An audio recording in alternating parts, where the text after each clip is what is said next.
bem-vindos ao nosso Falando Nisso de hoje, nesse canal YouTube, com a pergunta de Bruna Bistratini. Não, com a pergunta de Bernardo Schlanger Borba. Olá, professor. Obrigado por fornecer material de qualidade dentro de uma imensidão de material que ataca nosso intelecto com desinformação e conteúdos inúteis. Gostaria que o senhor falasse sobre obsolescência programada na visão da psicanálise.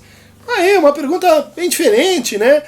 Obsolescência programada é um conceito desenvolvido pela Escola de Frankfurt, né? Adorno, a gente vai encontrar isso também no Horkheimer, e que diz respeito a dois processos que se interconectam, né? O primeiro é um processo de natureza fabril, poética, né, que tem que ver com a produção. Na sociedade de massas, particularmente na sociedade de massa americana, no pós-guerra, a gente começa a ter a construção de objetos, né, que tem a sua duração programada. Vamos fazer uma máquina de lavar, vamos fazer uma geladeira, vamos fazer um automóvel, cuja durabilidade dele não vai ser tão extensa, e daí a pessoa precisa comprar um novo automóvel, ela vai precisar comprar uma nova máquina de lavar, ela não vai ter essa expectativa que nossos antigos familiares tinham, de que um objeto assim é para a vida toda, né? Você investe, paga caro, mas ele vai ficar com você para um longo tempo. Não. A obsolescência programada, ela conta e ela vai produzindo um consumidor que sabe que aquilo é assim efêmero, que sabe que aquele objeto, que aquela forma tecnológica, ela é feita em gerações e que ela é feita para ser substituída. Então isso tem que ver com um certo momento do capitalismo, com um momento ainda pré-neoliberal, com um momento neoliberal, porque a gente pode caracterizar o neoliberalismo como a aplicação da obsolescência programada a pessoas, não mais a produtos, né? Então a gente sabe que aquele funcionário ele vai ser usado, gasto, vai virar bagaço, depois a gente põe outro, porque ele já está contando, né, um processo de degradação dele, seja porque ele vai custando mais caro para a companhia, seja porque ele vai adquirindo mais conhecimentos e, portanto, ele se torna um rival, né, político para ascender na estrutura da companhia, seja porque, assim, reciclar, como dizia o Welch, né, quer dizer, mandar embora esse presidente da General Electric, né, mandar embora 10% das pessoas de uma firma é preventivo, né, causa um sofrimento em todo mundo, mas aumenta a produtividade. Isso então é obsolescência programada já em estado neoliberal.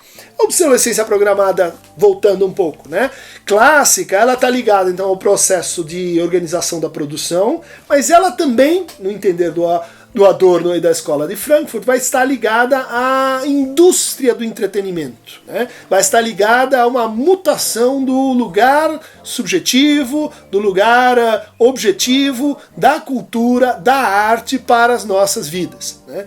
Então, elas não gostavam muito, né, do jazz, porque o jazz tinha essa coisa de vir em ondas, né, e de um ir substituindo o outro, esse sentimento de que as coisas da cultura têm estrutura de moda, né? Moda no mau sentido. Vamos lembrar que a moda é uma forma de cultura bastante elevada se a gente pensa nas técnicas do vestuário. Mas moda nesse sentido de que é uma espécie de lei que é erigida para esse verão ou para esse inverno e que prescreve como a gente deve se vestir, como a gente deve viver, o que a gente deve gostar, e que também prescreve que isso vai ser esquecido. Então há uma obsolescência programada dos nossos gostos e nossos valores estéticos, que são vividos assim de forma segmentada e que vão justificando pra gente a tolerância, vão criando pra gente uma tolerância com uma vida segmentada, né?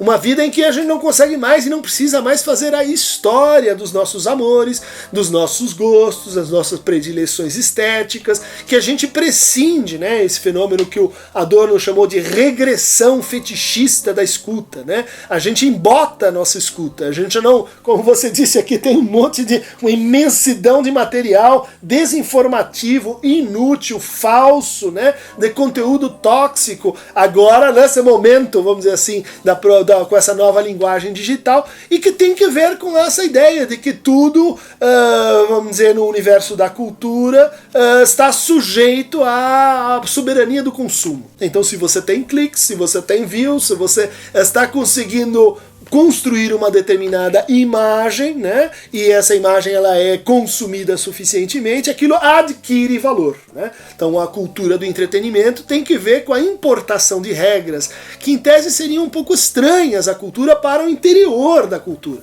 Isso tem um efeito péssimo, né, no nosso momento, particularmente no momento político brasileiro, porque a congruência dessas duas coisas, ela produziu um sentimento generalizado, né, e uma convicção generalizada de que as opiniões são todas iguais, né, de que as opiniões elas só têm relação assim com a verdade ou com uma certa superioridade estética, porque elas são mais consumidas, né? E quanto mais melhor, e quanto mais, né? Isso tem que ver com a elevação ao quadrado do que a gente antes chamava de obsolescência programada, né? Porque é uma obsolescência que agora é das pessoas, né? É das coisas e é da nossa relação com os valores, né? De tal maneira a produzir assim um estado de irreflexão com relação à história, de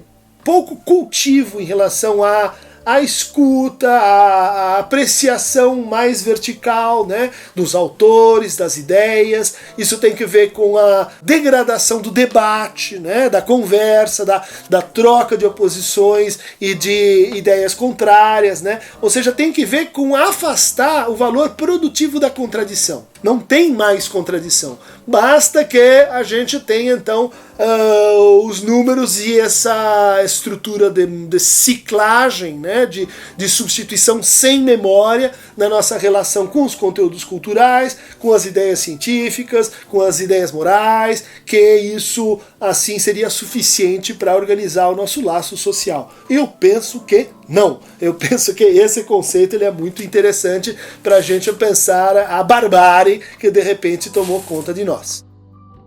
Para mais fragmentos obsolescentes, mais fragmentos de filósofos que deviam estar enterrados no passado, de filósofos vermelhos que a gente tem que limpar a terra deles, clique aqui no Aqueronta Movemo e receba os nossos Falando Nisso.